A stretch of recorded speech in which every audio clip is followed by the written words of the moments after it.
Días a todos, bienvenidos al octavo seminario organizado por el Grupo de Sanidad Forestal del CONOSUR.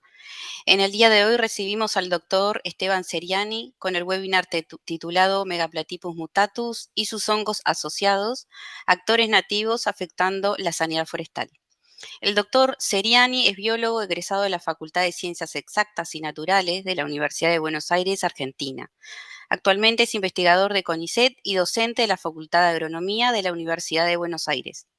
Su experiencia se centra en el campo de las interacciones de ambrosía, que abarcan tanto escarabajos como hongos, con un enfoque particular en el modelo biológico de Megaplatypus mutatus. Su conocimiento en esta área lo ha llevado a desempeñarse como docente en cursos de grado y posgrado, como consultor para diversas empresas forestales e instituciones públicas y organizaciones no gubernamentales. Durante esta presentación se proporcionará información actualizada sobre la plaga forestal Megaplatypus mutatus, un insecto nativo de Sudamérica que ha invadido otras regiones. Este coleóptero y sus hongos asociados afectan a una amplia gama de especies hospedantes debido al notable impacto que han generado en géneros como Eucalyptus, Pyrus y Populus, siendo uno de los desafíos más importantes para la sanidad forestal en Sudamérica e incluso una amenaza tangible a nivel internacional. En la última sección de esta charla se expondrán los hallazgos más recientes que abordan la caracterización de perfiles de compuestos orgánicos volátiles provenientes de los hongos asociados y su impacto en la interacción con adultos en etapas de dispersión.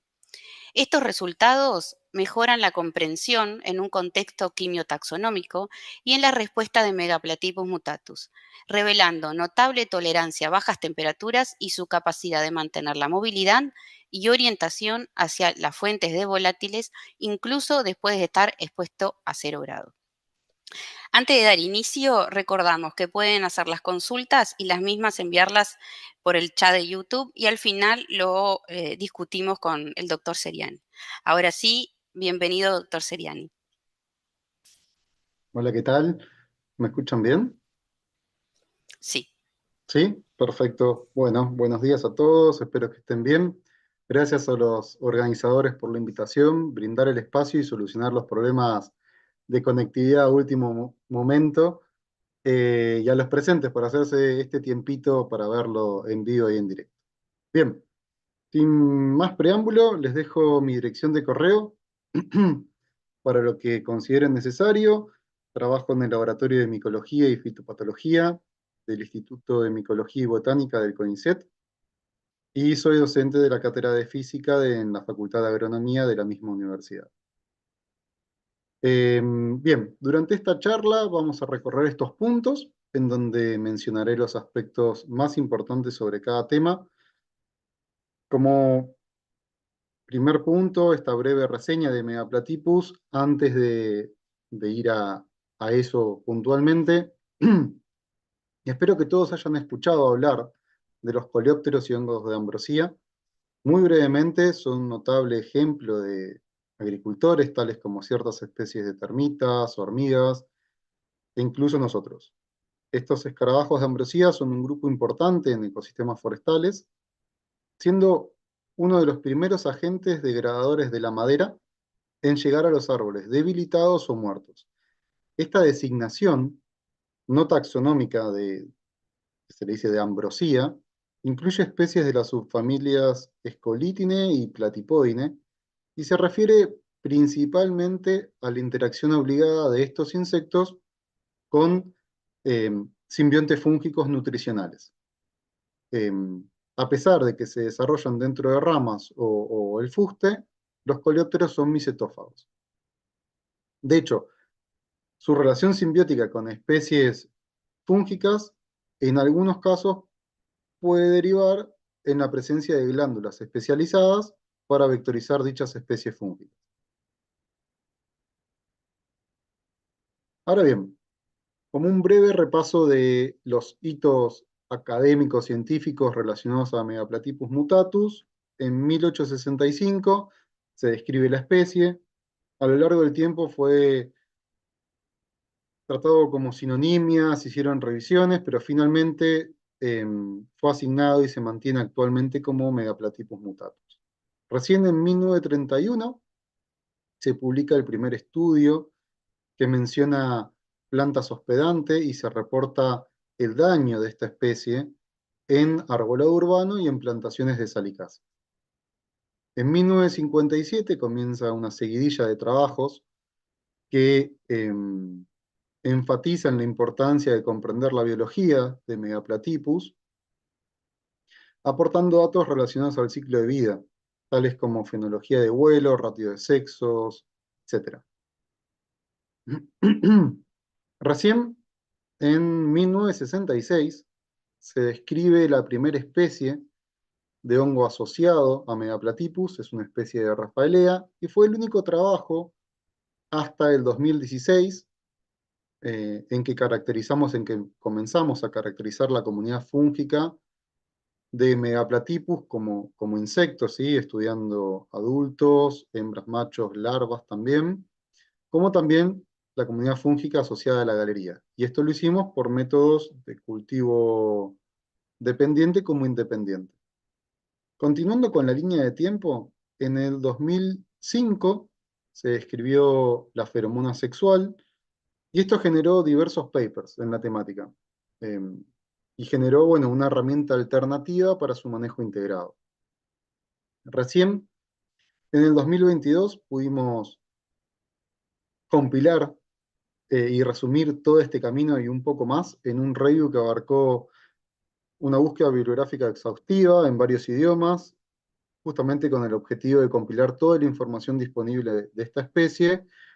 Y esto fue posible con la ayuda de varios coautores, por ejemplo, Juan Corley, Cecilia Carmarán, Carolina Robles, entre otros.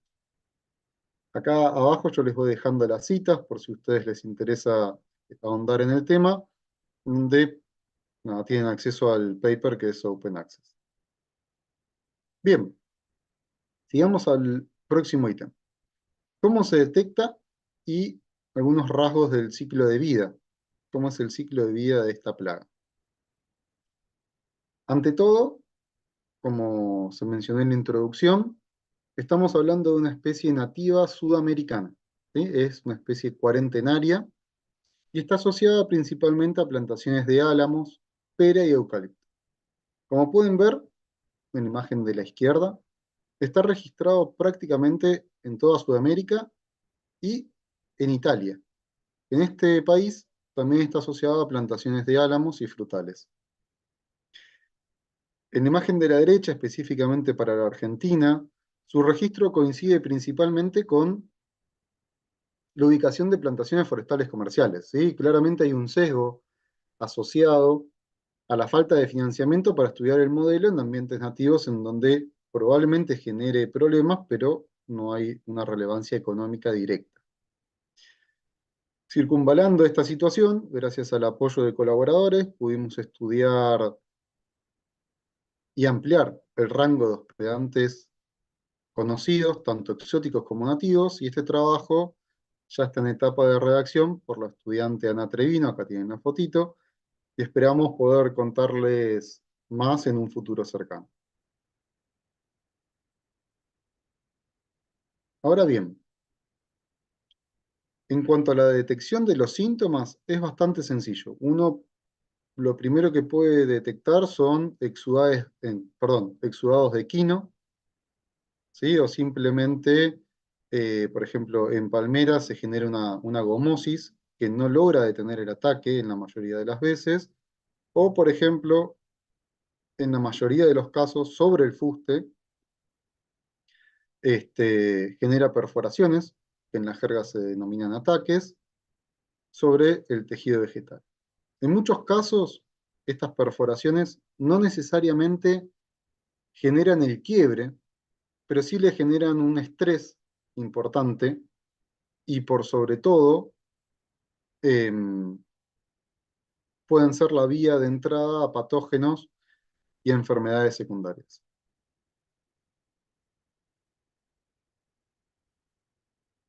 Ya en el ciclo de vida, recordemos que el coleóptero está vectorizando a la comunidad fúngica asociada y podríamos dividirlo en tres niveles diferentes. El primero sería el árbol, ¿sí? En donde nosotros vamos a ver los ataques que recién les mostré y en el peor de los casos vamos a ver síntomas compatibles con decaimiento en copa o el quiebre del fuste.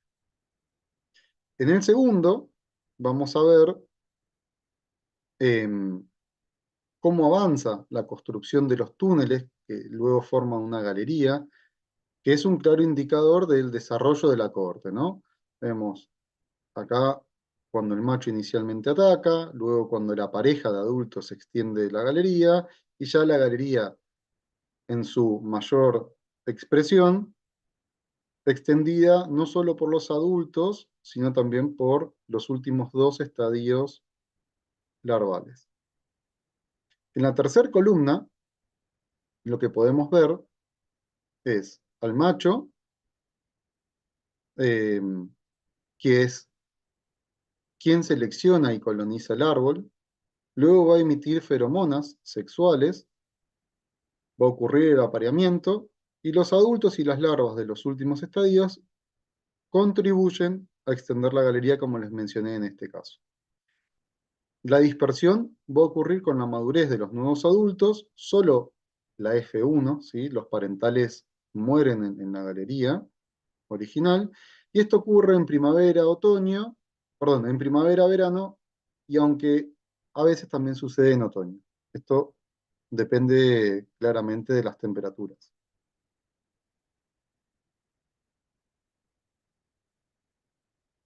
A la izquierda, señalado con puntitos rojos, pueden ver los troncos apiados, ¿sí?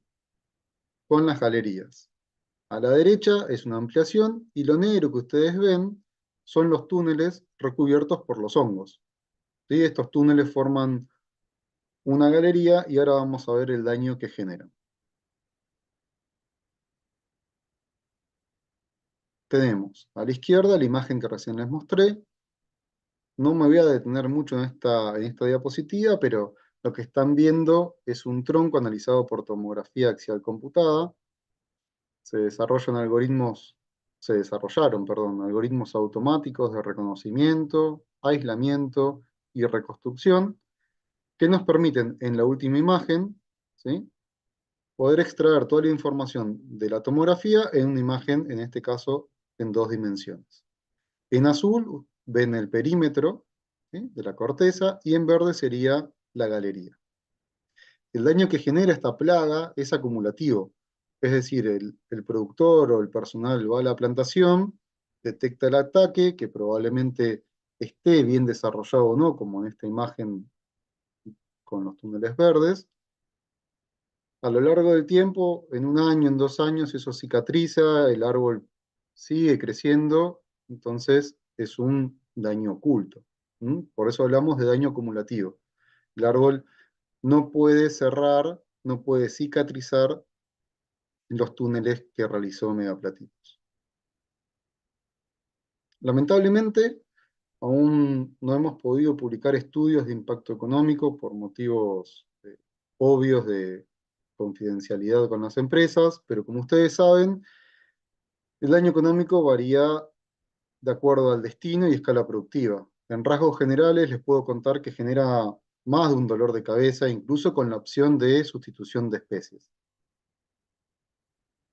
En cuanto a la cantidad de publicaciones que hay en el tema, este esquema aproximado muestra hasta la actualidad qué áreas han despertado mayor interés científico y por ende existen más publicaciones. ¿Sí? El interés científico muchas veces es diverso, pero las fuentes de financiamiento siempre marcan la agenda. En la actualidad tenemos que aspectos relacionados con el manejo integrado son lo más importante, lo más necesario, pero aún hay poco hecho, especialmente cuando se trata de la ecología química y cuando se involucra inclusive a los hongos de ambrosía, ¿sí? Eh, Están cobrando cada vez más interés a nivel internacional, principalmente el rol clave que tienen, dado por el rol clave que tienen en la interacción, ¿no? O sea, ¿se acuerdan que los coleópteros de ambrosía son micetófagos obligados, con lo cual una estrategia razonable sería no solo atacar el coleóptero, sino atacar quienes lo ayudan a establecerse y a prosperar dentro del árbol. Bien. Ahora bien, avanzamos bastante, ya estamos por la mitad de los ítems, vamos a la parte fúngica, ¿sí?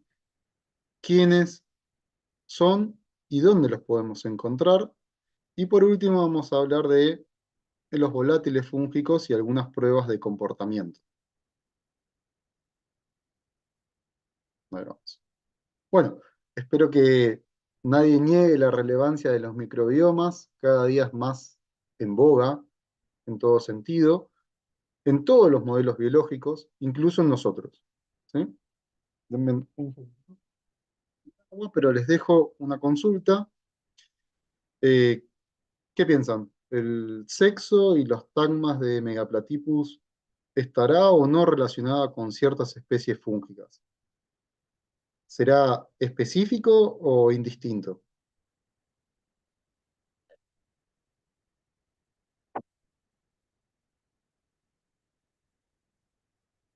Bien, ya yo no veo qué responden, pero no importa, se los dejé ahí pensando.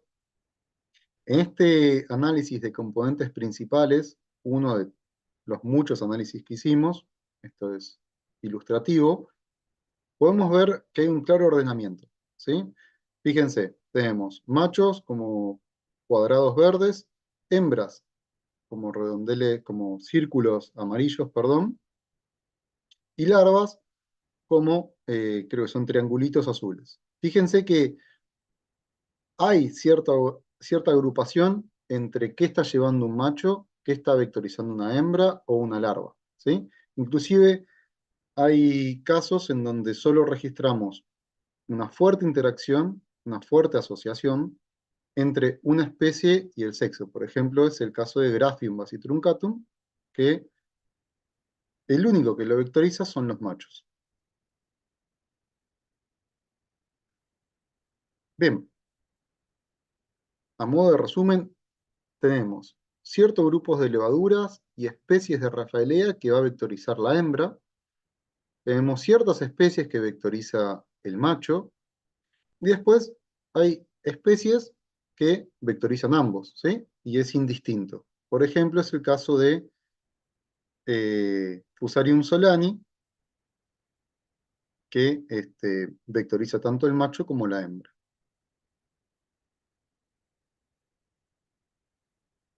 En cuanto a los tagmas, que yo les mencionaba, podemos ver lo mismo. Hay asociaciones que son específicas. Por ejemplo, en el caso de las hembras, tenemos que a Rafaelea, a la especie uno de Rafaelea, no la lleva en la cabeza, mientras que el macho sí, la podemos encontrar en estas tres partes del cuerpo estudiadas, mientras que hay otras especies que es indistinto, ¿no? Fusarium solani, bueno, sale en todos los tagmas, esta vez como prácticamente en todos lados. De nuestros estudios, detectamos 44 especies asociadas a Megaplatypus, ¿sí? Tanto por aproximaciones cultivo dependiente como independiente. Estas que aparecen acá en el medio son los taxones que encontramos por ambos métodos. ¿Sí? Fíjense la importancia de realizar un estudio que sea complementario. Nos perderíamos prácticamente de todo este porcentaje y todo este porcentaje si solo usamos uno de los métodos. Es como estar parcialmente ciego. De estas 44 especies, no todos son importantes o no todos consideramos que sean relevantes, en donde hay un núcleo específico que permite el establecimiento de la plaga. Entre ellos son Candida insectalens, Fusarium solani, Graphium basitruncatum y las especies de Rafaelea. ¿Sí? Esas son las que nosotros consideramos que tienen que ser un blanco para las estrategias de control que terminen impactando en la población del insecto. La importancia de los hongos no solo reside en si son alimento o no, ¿sí? Una importancia nutricional o no. Recuerdan que el macho solo vectorizaba Graphium, ¿sí? Era el único que llevaba Graphium. Bueno, Graphium no solo está involucrado en ser el primer colonizador en los túneles, sino que además va taponando los vasos de la madera, de acuerdo que impermeabiliza esa superficie para facilitar el ingreso y el establecimiento de todas las especies asociadas, el resto de las especies asociadas que tiene el macho y que después va a vectorizar e inocular la hembra. En un contexto de ecología química, descubrimos que Graphium basitruncatum puede intervenir en la comunicación química. ¿Sí? Tiene la capacidad y una alta tasa de conversión de sulcatol a sulcatona. Es un compuesto que se utiliza en las feromonas sexuales. Ahora bien, vamos que ya llegamos al último. Es una charla cortita y muy puntual. Es conocido que los volátiles, los VOX, ¿sí? O compuestos orgánicos volátiles, desempeñan un papel central en mediar aspectos de la dinámica entre los coleópteros y los hongos de ambrosía. Pueden facilitar desde la identificación de conespecíficos hasta la diferenciación entre especies fúngicas. Esto se sabe para múltiples especies de escarabajos de ambrosía y escarabajos de corteza. Es todo muy lindo, pero no se sabía nada, había un gap de conocimiento para los platipodinos sudamericanos. Entonces, lo que hicimos fue estudiar justamente los box de ciertas especies fúngicas asociadas a Megaplatypus, obviamente, y aquí pueden ver en este gráfico la diversidad de grupos funcionales por especie. ¿Sí? Tenemos desde alcoholes, alquenos, ketonas, compuestos sulfurados, entre otros. Lo que sí podemos ver es que ya hay una diferencia entre los perfiles, de las especies. Eso nos sirvió para ahondar un poquito más y decir, bueno, vayamos a identificar todos los compuestos que podemos. En estas especies estudiadas encontramos 72 compuestos. ¿Sí? Esto se identificó por GC Massa. De estos 72 compuestos, se pueden utilizar como caracteres, ¿sí? Como si alguien utilizara un carácter morfológico o una secuencia de ADN. Entonces lo que hicimos fue realizar un estudio multivariado para analizar si las especies de estos hongos aislados se agrupaban o no de acuerdo a su fuente de aislamiento. En criollo, todo lo que ven en negro que dice external significa que fue aislado, son especies que fueron aisladas de la exocutícula y de la galería. Mientras que lo que dice gut, ¿sí? Intestino, fue solo aislado del intestino. Pueden ver que hay una clara diferenciación, ¿sí? Entonces, esto tiene un valor quimiotaxonómico bastante importante y nos dio pie para andar en lo siguiente. Dijimos, agarremos el género por excelencia que se comporta o eh, que se comporta, no, disculpen, que está consensuado como un simbionte, que es el género Rafaelea, y veamos a ver si los volátiles nos ayudan a diferenciar entre especies. Esto es lo que hicimos, esto es un análisis también multivariado y después nada, es un agrupamiento de, de compuestos compartidos o no, en donde podemos ver que claramente las tres especies que están asociadas a Megaplatypus se diferencian, y no solo eso, sino que entre especies de Rafalea aisladas de otros escarabajos de ambrosía, y creo, si no mal recuerdo, algunos de corteza, también se pueden diferenciar, ¿sí? Es decir, que esto tiene una clara utilidad en el contexto quimiotaxonómico para poder diferenciar las especies. Ahora sí, ya terminando, creo que fue un poco rápido, les muestro un ensayo de olfatometría, donde utilizamos todas estas especies de hongos, ¿sí? Utilizamos 3 especies de Raffalea, Graphium, Fusarium y Candida insectalens, y quisimos evaluar qué respuesta comportamental tenían los adultos en etapa de dispersión. ¿Mm? Ustedes tienen acá el tratamiento. RT significa es expuesto a temperatura ambiente, y luego tenemos 1 hora a 0 grados, ¿sí? Como pretratamiento. Luego el ensayo de comportamiento se hace siempre a temperatura ambiente. Entonces jugamos con 1 hora exponiéndolo a 0 grados, 12 horas a 0, 48 horas a 0. Bien, vemos que en su mayoría los adultos, tanto hembras como machos, no se ven atraídos por los volátiles de estas cepas. Y si lo pensamos al momento en el contexto de dispersión biológica, tiene cierto sentido. Pensémoslo con que un adulto se está yendo de su casa para iniciar una nueva, entonces se asegura que la carga fúngica esté completa, ¿sí? Se está llevando todo lo que necesita para poder iniciar un nuevo ataque y una nueva galería. Entonces no necesitarían recargar inóculo, por lo cual no se ven atraídos por los volátiles de estos hongos. Ahora, esta respuesta cambia notoriamente al exponerlos a bajas temperaturas, ¿sí?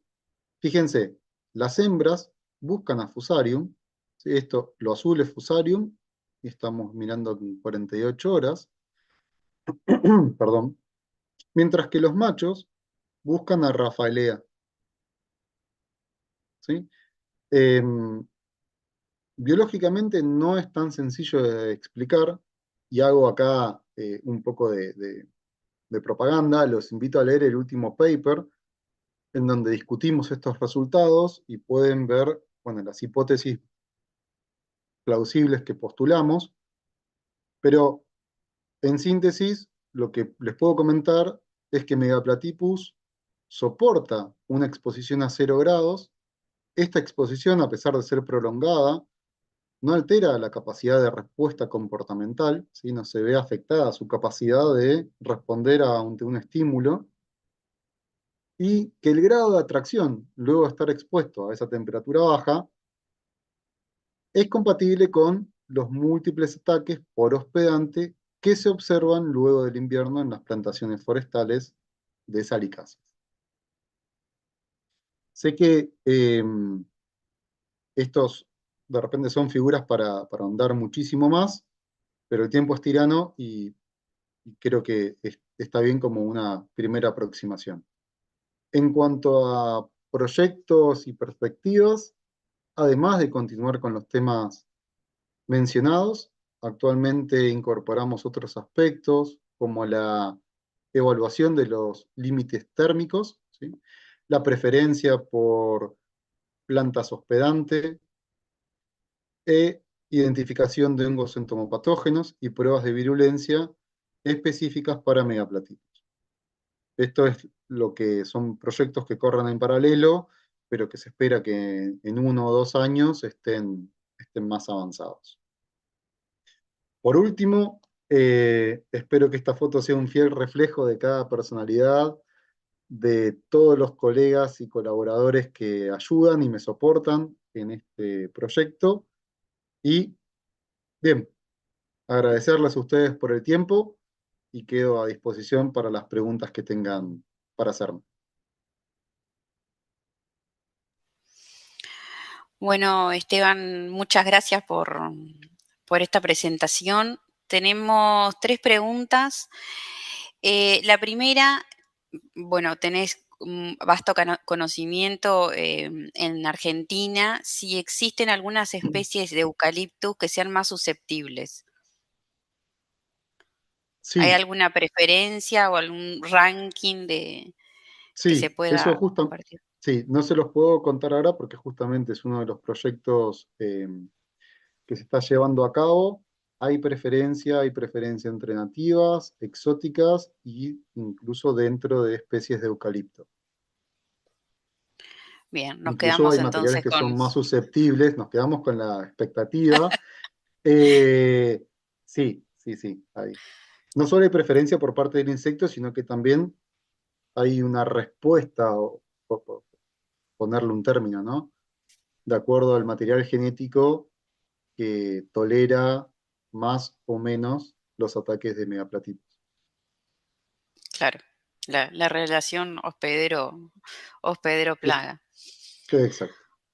Bárbaro. Usted mencionó, Rafaela, la auricola y eso llama la atención también porque a nivel internacional se tiene conocimiento de que ha causado gran mortandad causando marchitamiento en Persea barbonia y eso es un poco alarmante, ¿no? El potencial que tienen también estos hongos. em, en conocimiento internacional de algún problema ya bastante complicado, con un 90% de afectación en otra especie, ¿no? Sí, ventaja o desventaja, no todas las cepas de la aurícola son fitopatógenas, o al menos la virulencia no es siempre tan acentuada. En el caso de Megaplatypus, eh, Fusarium tiene un potencial fitopatógeno fuerte. Las cepas de Rafalea que hemos ensayado, por el momento no. Ahora, el tema es, uno pone en comparación, ¿no? Si lo comparamos, por ejemplo, con una especie que se detectó, se reportó hace poquito en Argentina y en Sudamérica, que es Wallacea fornicatus, que está asociado también a una especie de Fusarium, Graphium. Fusarium en general no es muy fitopatógeno, pero Wallacea o sea, genera una intensidad de ataques tan fuerte que termina generando decaimiento, ¿sí? En el caso de Megaplatypus es diferente, no tenemos 100 ataques como máximo por ejemplar. En el caso de Wallacea tenemos 1000 ataques por ejemplar. Entonces, es esa relación de cantidad de ataque, qué cepas están en juego y el grado de fitopatoxicidad que tengan, ¿no? Perfecto. Tenemos una tercera, si se sabe de qué especies o especies de hongos se alimentan las larvas, más allá de que los diferentes estadios vectoricen varias especies. Sí, hay una prueba muy cortita que hice, que las larvas se alimentan de las tres especies de Rafaelea, Fusarium muy poco, Graphium prácticamente nada. En adultos no se sabe todavía. E inclusive lo que les comenté tampoco está publicado. Excelente. Una cuarta, dado que estamos tratando con una especie nativa convertida en plaga, ¿cómo crees que deberíamos encarar un manejo de la misma en plantaciones comerciales? Complejo eso. Creo que, para ser honesto, la respuesta es 100% dependiente del umbral económico de daño que tenga la plantación, ¿no? Y el productor. ¿Qué tan tolerable es eso? En plantaciones comerciales de exóticas que van para pulpa celulósica, probablemente el impacto que tenga la plaga se traduzca en, no sé, 1 o 2 dígitos como máximo de algún reactivo para blanquear la madera. Si vamos a madera sólida, el impacto que genera es considerable, ¿no? Ese umbral baja muchísimo. Creo que es una pregunta muy buena, pero no sé si podríamos estar un día hablando de eso y capaz que no nos llegamos a poner de acuerdo. Excelente. Bueno, Esteban, por acá finalizan las preguntas. Agradecerte desde el grupo de Sanidad Forestal del Cono Sur por tu tiempo, por compartir esta información, por darnos todos estos tips, que seguramente varios se van a contactar contigo para profundizar en algún otro tema. Bueno, invitamos a todos a seguirnos en nuestra página web, en Twitter, a hacernos consultas por el correo. Bueno, y finalizamos por acá, esperando que esto haya sido de interés para todos y nos reencontramos en el próximo webinar. Bueno, buenísimo. Quedo a disposición. Gracias a todos. Que Gracias. tengan buen jueves. Chau, chau.